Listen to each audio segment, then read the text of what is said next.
আপনাদের সবাইকে স্বাগত সিনে গসিপে। মডেল সোনিকা সিং চৌহানের মৃত্যু তদন্তে আরো দুজন টিভি অভিনেতা গোপন জবানবন্দি দিলেন আদালতে।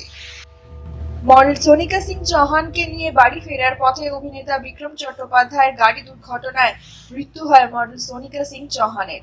আর অভিনেতা বিক্রম চট্টোপাধ্যায়ের বিরুদ্ধে আনা হয় একাধিক অভিযোগ। সেদিন রাতে অভিনেতা বিক্রম চট্টোপাধ্যায় যে বেপরোয়া গাড়ি চালাচ্ছিলেন তার প্রমাণ আগেই পেয়েছে পুলিশ। এবার বিক্রম সোনিকার দুজন টিভি অভিনেতা বন্ধু গোপন জবানবন্দি দিলেন আদালতে। গত 29 এপ্রিল দুর্ঘটনার আগে বিক্রম চট্টোপাধ্যায় একাধিক নাইট ক্লাবে গিয়ে মদ্যপান করেছিলেন, সে কথা আগেও বলেছিলেন এই দুই বন্ধু। অনিন্দ্য চট্টোপাধ্যায় ও সোনি নামে ওই দুই বন্ধু মঙ্গল ও বুধবার আলিপুর আদালতে গোপন জবানবন্দি দিয়েছে। শোনা যাচ্ছে রিপোর্ট হাতে পেলে পরবর্তী পদক্ষেপ নেবে পুলিশ। এর আগে বিক্রম আর সোনিকার আরো 4 বন্ধু গোপন জবানবন্দি দিয়েছিলেন আদালতে।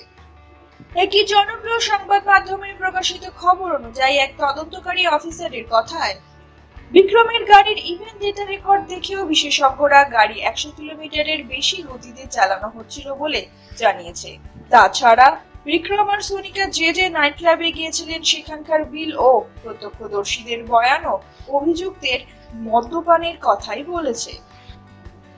পুলিশ অভিনেতা বিক্রম চট্টোপাধ্যায়ের বিরুদ্ধে প্রথমে বেপরোয়া গাড়ি চালানোর মামলা এনেছিল। তারপরে সঠিক তদন্তের দাবিতে পুলিশ কমিশনের কাছে চিঠি দেন সোনিকা সিং চৌহানের বাবা মা। তারপরে নড়ে বসে পুলিশ। তবে অভিনেতা বিক্রম চট্টোপাধ্যায়কে এখনো গ্রেফতার করেনি পুলিশ। 2 সপ্তাহ আগে হাইকোর্টে আগাম জামিনের আবেদন জানিয়েছেন অভিনেতা। এখনো সেই মামলার শুনানি হয়নি।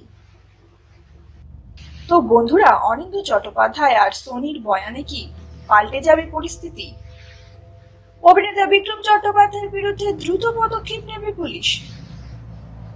এই তদন্তের মোড় কোন দিকে এগোবে, এই সংক্রান্ত খবর খুব শীঘ্রই আমরা নিয়ে আসবো আপনাদের জন্য। তার জন্য কিন্তু বন্ধুরা আপনাদের জুড়ে থাকতেই হবে আমাদের সঙ্গে।